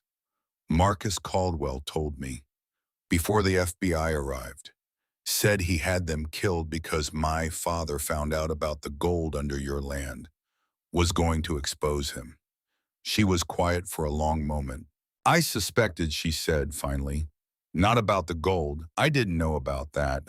But I never believed it was an accident. Your father was too good a swimmer, and the current that day wasn't that strong. Why didn't you say anything? Because I had no proof, and because I had you to take care of. A 6-year-old boy who had just lost his parents. What was I supposed to do? Tell you I thought they were murdered but couldn't prove it. Let that poison your childhood. She turned to look at him. I made a choice to let you grow up safe, to let you be a child for as long as you could. Was it the right choice? I don't know. But it's the one I made. You protected me. I tried. Just like you protected me these last few days. We protect each other. That's what family does. Yes, it is. Reed talked to me, Evie said eventually. Said the club wants you back, I know. What did you tell him? That I needed to think about it. And have you? The Brotherhood had been his life for 24 years, leading them, riding with them, building something that mattered. But it had also led to violence, to federal investigations, to choices he regretted. I don't know if I can go back to that life, he said, honestly. The club, the politics, all of it. Then don't. But don't cut yourself off from them either. They're your brothers. They showed up when you needed them. That counts for something. Yeah, it does. So find a middle ground. Be part of their lives without it consuming yours. You can do that, can't you? He smiled. When did you get so wise? I was born wise. You just weren't listening. That evening, Garrett met the Brotherhood at the Roadhouse. All of them. Not just his old core crew, but other angels from rounding chapters. 25 men in leather and denim filling the bar with the sound of engines and Brotherhood. When he walked in, the room went quiet. Then Reed stood, raised his beer. To the Reaper, who taught us that real strength isn't about fighting. It's about standing up when it matters most. To family, the room echoed. They drank, talked, laughed, remembered old rides and old friends. Late in the evening, the current national president, a man named Derek, with more gray than black in his beard, pulled Garrett aside. Heard what you did, how you handled Caldwell. Smart, strategic. That's the kind of leadership we need.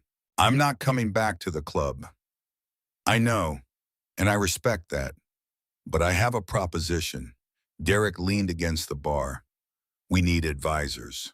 Older brothers who have been through the wars and learned from them. Men who can help us navigate the modern world without losing what makes us who we are. You interested?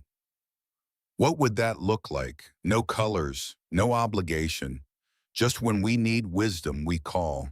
You answer if you can. If you can't, no hard feelings. Think of it as being an elder statesman. Garrett considered. It was a middle ground, a way to be part of the Brotherhood without being consumed by it. I can do that. Good. Derek extended his hand. They shook. Welcome back, brother. On your terms.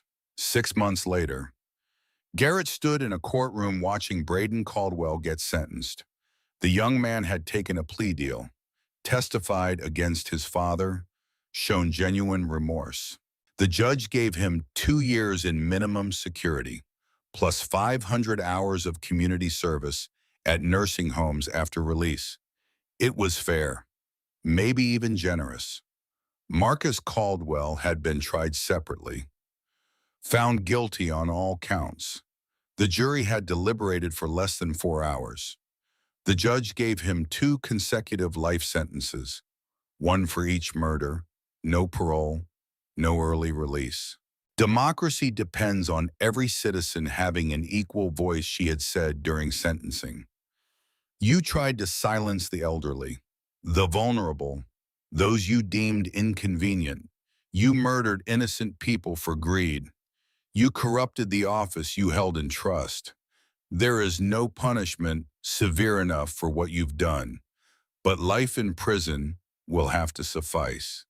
After Braden's sentencing, he approached Garrett in the hallway. I start my sentence next week, he said, but I wanted to thank you for what? For giving me a choice that night at the depot. You could have killed me, could have let your friends kill me, but you gave me a chance to be better.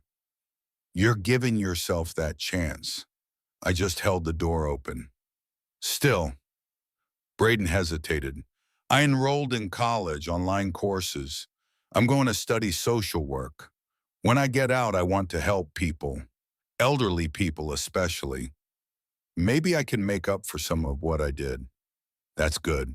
That's real good, Braden. Will you? Could you tell Miss Evie that I'm trying? You can tell her yourself. She visits the prison sometimes. Volunteers, reading to inmates. Braden's eyes widened. She does, says everyone deserves someone who believes in them, even people who've made mistakes. Thanksgiving that year was at Evie's house, but the small dining room could not contain everyone. So they set up tables in the backyard. Evie, Garrett, the Brotherhood and their families, Linda from the diner, Margaret Walsh, the school teacher who had been brave enough to testify, other victims who had found their voices, Maxwell Reeves, who had won a journalism award for his expose. Even Agent Torres stopped by with her family. Never thought I'd have Thanksgiving with a bunch of bikers, she said, accepting a plate of turkey from Reed. Never thought I'd have Thanksgiving with a fed Reed shot back. But here we are. Everyone laughed. As the sun set and the desert cooled, Garrett found himself standing apart from the crowd, watching, listening to the sound of family and friendship and second chances. Evie appeared beside him, took his hand. You did good, baby. We did good. All of us. Yes, but you started it. You came home. I should have come home sooner. Maybe. Or maybe you came home exactly when you were supposed to, when you were ready, when we both were. She leaned against him. I'm proud of you. Your grandfather would be too. Garrett felt his throat tighten. I spent so long thinking I'd failed him. Failed you, failed everyone. And now I think maybe failure isn't final. Maybe you can come back from it if you're willing to do the work. That's the wisest thing you've said in 15 years. They stood together, watching their family chosen and blood celebrate around tables full of food and laughter. You know what your grandfather's last letter said? Evie asked. The one he wrote before Normandy Numb. He said, if I don't make it home, tell our boy that love is stronger than death. That family is stronger than distance. That doing the right thing is always worth the key. And that it's never too late to come back to who you're meant to be. He couldn't have known. Maybe not. But he knew you. Knew the blood running in your veins. Knew that someday you'd need to hear those words. She squeezed his hand. You came home, Garrett. You stood up when it mattered. You protected Wiki, your family. You gave a young man a chance at redemption. You found out the truth about your parents. That's the man your grandfather was talking about. That's the man I raised. That's who you've always been under all the mistakes and running. Garrett looked down at his grandmother, 89 years old, still standing, still teaching, still loving with a fierceness that time could not touch. I love you, Evie. I love you too, baby. Always have, always will. Reed called out from the tables. Reaper, get over here. We're about to start the stories. The one about that time you rode from L.A. to Seattle in a thunderstorm wearing nothing but chaps and a smile. That is not what happened, Garrett called back.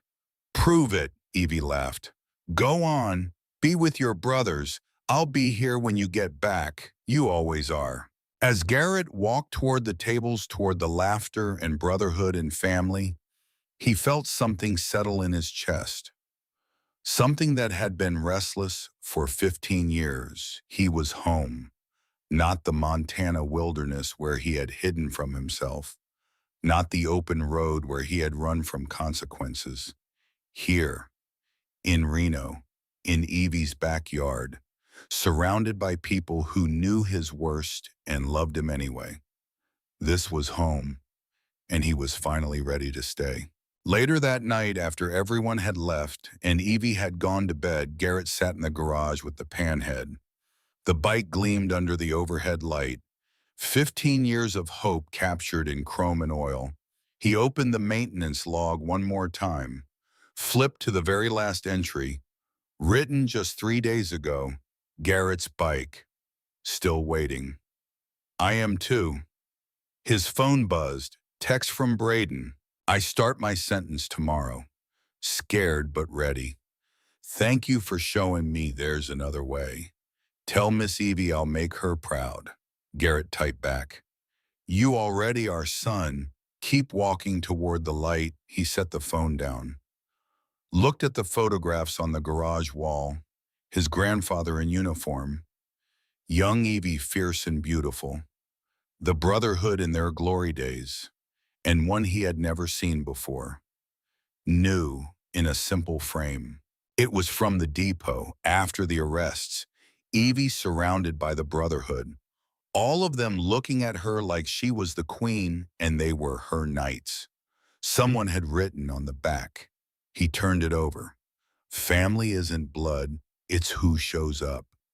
Footsteps behind him.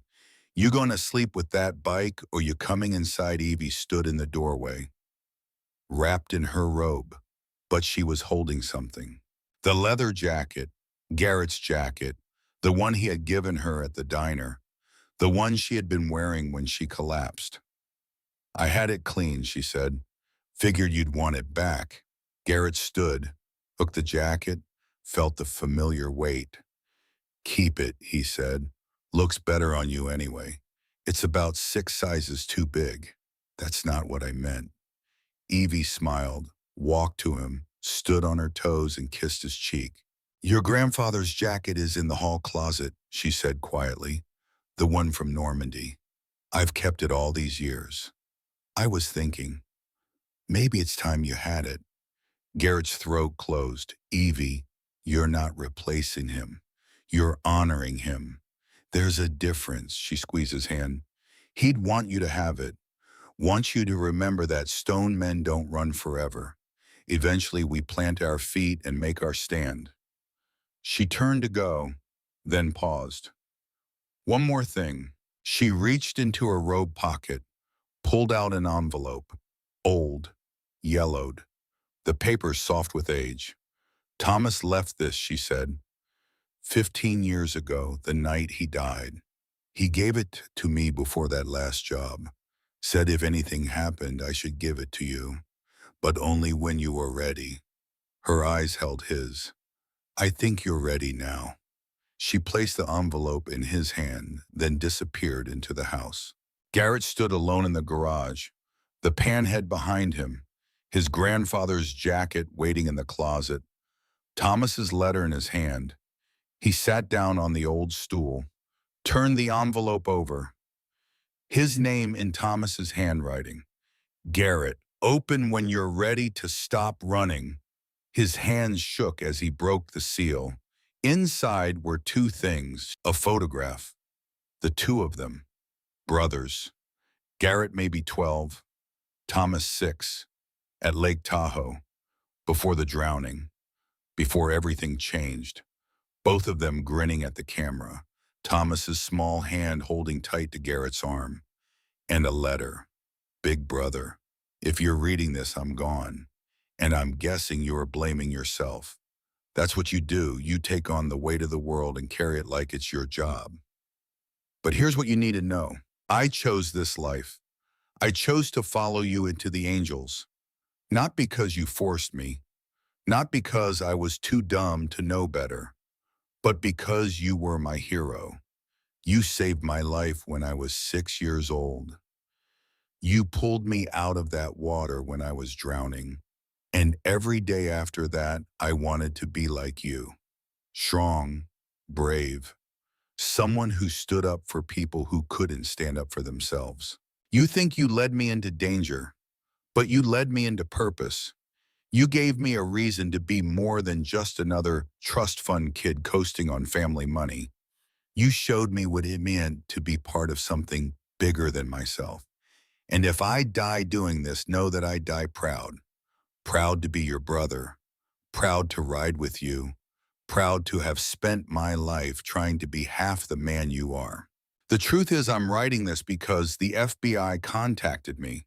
They want me to inform on the club, to betray you, to save myself by destroying everything we built. I told them to go to hell, but they're not going to stop.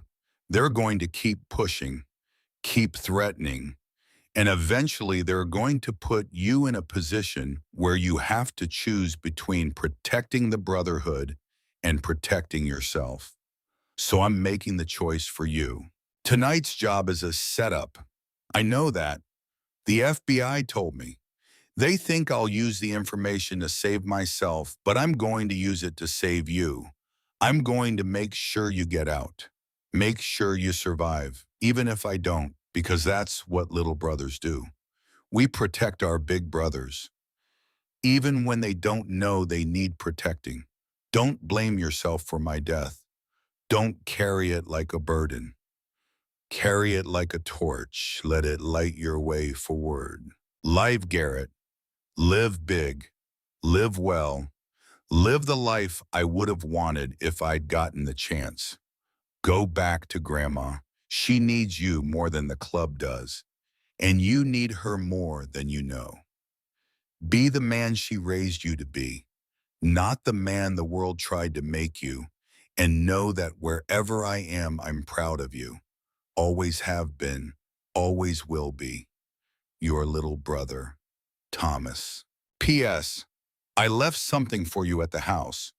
In my old room, under the floorboard by the window. Don't open it until you're ready to stop running. Garrett sat in the garage, the letter in his hands, tears streaming down his face. Not tears of grief, tears of release. For 15 years he had carried the weight of Thomas's death, the belief that he had failed his brother, that his choices had killed the one person who had looked up to him most. But Thomas had not died because of Garrett. Thomas had died protecting Garrett, had chosen sacrifice over betrayal, had chosen love over survival, and in doing so had given Garrett a gift he had been too broken to accept, the gift of living without guilt, the gift of coming home. Garrett stood, wiped his eyes, folded the letter carefully and put it back in the envelope. Then he walked into the house, up the stairs, to the room that had been Thomas's. The room Evie had kept exactly as it was, frozen in time, a museum to a life cut short. Garrett went to the window, found the loose floorboard, pulled it up. Inside was a small box, wooden, hand-carved. He opened it. Inside was a watch, their grandfather's watch, the one he had worn at Normandy, The one that had stopped at 06:45 on June 6, 1944, the exact moment he had died, in a note. This was supposed to go to the eldest grandson. That's you. Grandma was going to give it to you when you turned 30, but I asked her to let me give it to you instead. Whenever you were ready, the watch doesn't work anymore. Hasn't for 80 years. But that's kind of perfect. Because some moments are worth freezing, worth remembering, worth carrying with us forever. The moment Grandpa chose to stand and fight instead of run and hide. The moment he became more than just a man. He became a legacy. You're our legacy now, Garrett. Carry it well. Love. Thomas. Garrett held the watch, felt the weight of 3 generations in his hands. His grandfather, who had died at Normandy standing for something, Thomas, who had died protecting the brother he loved, and Garrett, who had finally stopped running and learned to stand. He put the watch on his wrist, the stopped hands frozen at 06:45, a reminder. Some moments defined you, and you got to choose which ones. The next morning, Garrett found Evie in the kitchen making coffee. She looked up when he walked in, saw the watch on his wrist, the letter in his hand, the peace on his face. You read it, yeah, and you were right, I was ready. He sat down at the table. She poured him coffee, sat across from him. Thomas didn't die because of me, he said. He died protecting me. He knew about the FBI. He knew it was a setup, and he went anyway. To save me. I know, baby, you knew. Of course I knew. Thomas told me the night before. He made me promise not to tell you. Said you needed to forgive yourself in your own time. Evie's eyes were bright with the unshed tears.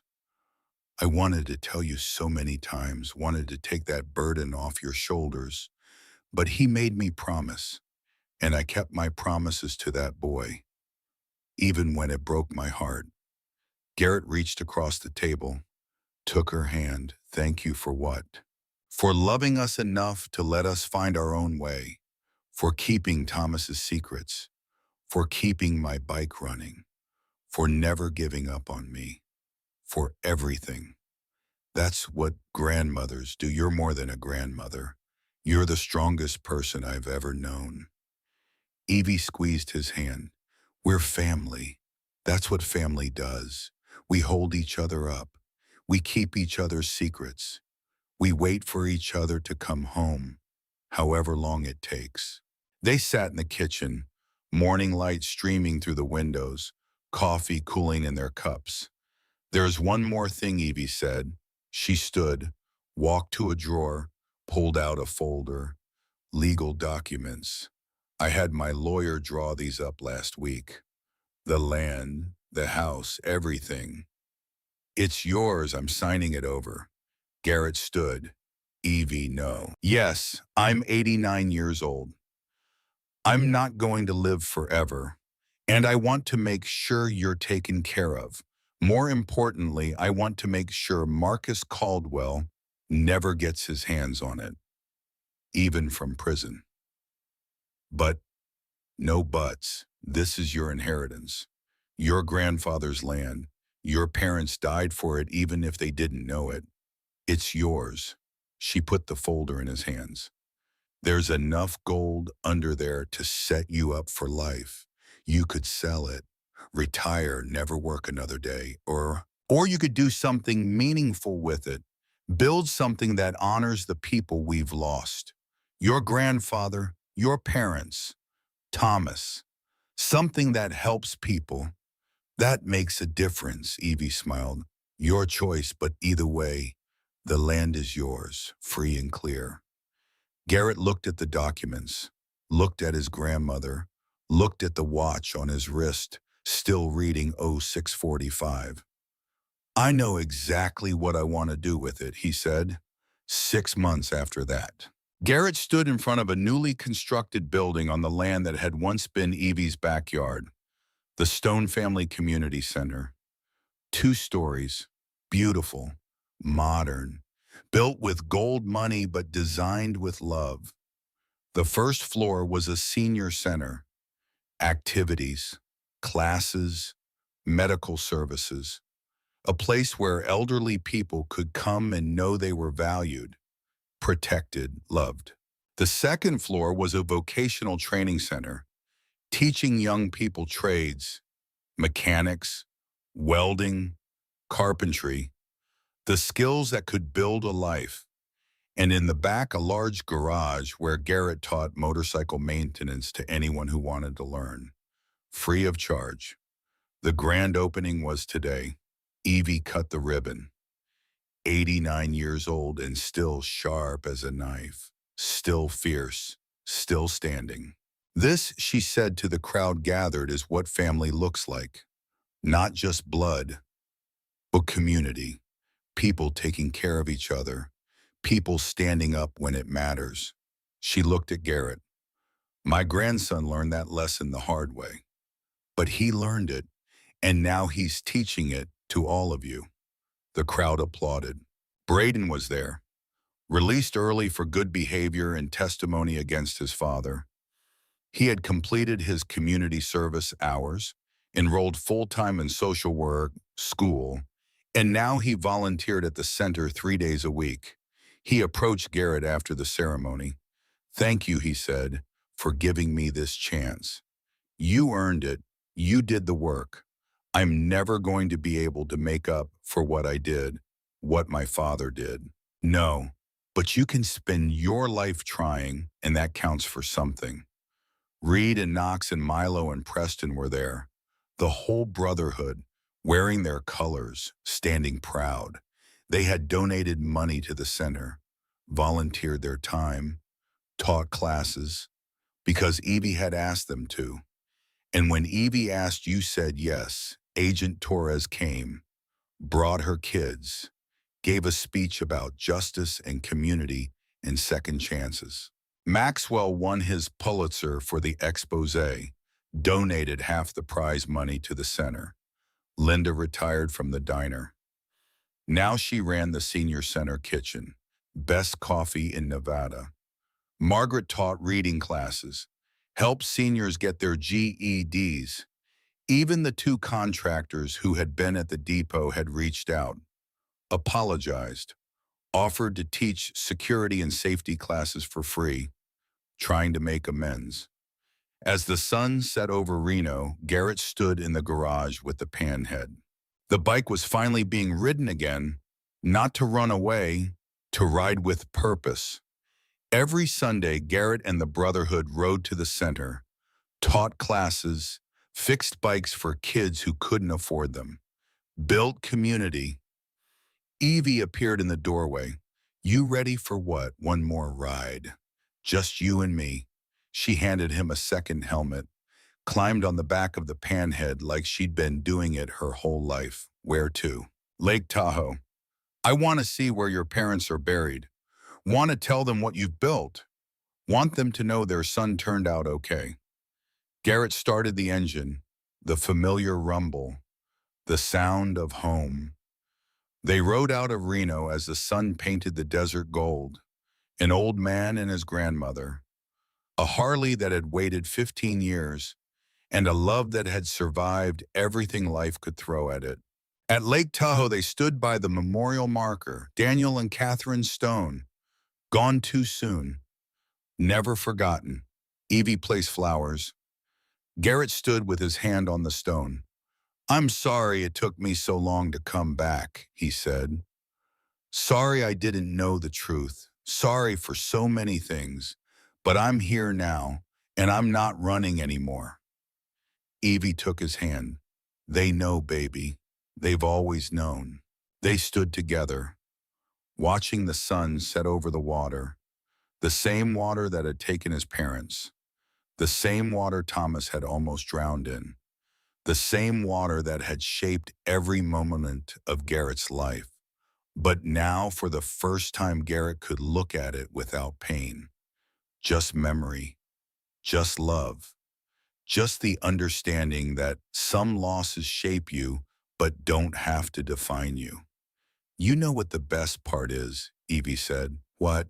Marcus Caldwell spent 50 years planning, scheming, killing, all for land he thought would make him rich. And instead, that land is helping people, building community, creating the exact opposite of everything he stood for. She smiled. That's real justice. Not just putting him in prison, but taking what he wanted and turning it into something beautiful. They rode back to Reno under stars that looked like diamonds scattered across black velvet. The panhead ran smooth, perfect, maintained with love for 15 years, just like Garrett, maintained with love, waiting to be ready, waiting to come home. When they pulled into the driveway, Evie climbed off the bike. One more thing, she said. She pulled an envelope from her jacket, gave it to Garrett. What's this? Open it. Inside was a deed to a small house, 2 bedrooms, walking distance from the center. I told you I was selling the big house, Evie said. Too many stairs, too many memories. This is our new place. Yours and mine, if you want it. Garrett looked at the deed, looked at his grandmother, looked at the watch on his wrist still frozen at 06:45. The moment his grandfather had chosen to stand, the moment Thomas had chosen to protect, the moment Garrett had chosen to stop running. I want it, he said. Good, because I already moved our stuff in, she grinned. Had the boys help while you were at the center today? Your room's the one on the left. I took the one with the better view. Garrett laughed, actually laughed. Of course you did. They walked into the house together. Evie immediately went to the kitchen, started making tea. Garrett walked through the small space. His room, simple, clean, a bed, a desk, a window that looked out over the desert, and on the desk a photograph in a new frame. His grandfather, his parents, Thomas, Evie, the Brotherhood, the community center, all of them together, all of them part of his story. He picked up the photo, felt the weight of it, the love captured in paper and ink. This was his legacy, not the violence, not the mistakes, not the running. This, family, community, second chances, standing up when it mattered, being the man his grandfather had died being the man Thomas had died protecting, being the man Evie had always known he could be. He walked back to the kitchen, found Evie at the table with 2 cups of tea. Sit, she said. We need to plan the center's first fundraiser. He sat. They talked, made plans, laughed. And for the first time in 15 years, Garrett Stone felt something he had not allowed himself to feel. Not just peace, not just home, but purpose. The knowledge that his life meant something, that his choices mattered, that the people he loved were safe and cared for and would continue to be long after he was gone. The watch on his wrist read 06:45, the moment that defined the Stone men, the moment they chose to stand. And Garrett was finally truly standing, not running, not hiding, not carrying guilt that didn't belong to him, just standing in his grandmother's kitchen, making plans for tomorrow. Because tomorrow was worth planning for. Tomorrow was worth living for. Tomorrow was worth everything his grandfather and his parents and his brother had given their lives to protect. And Garrett Reaper Stone, former national president of the Hells Angels, former runner, former ghost, now grandson, now teacher, now builder of legacies, was finally ready to live it.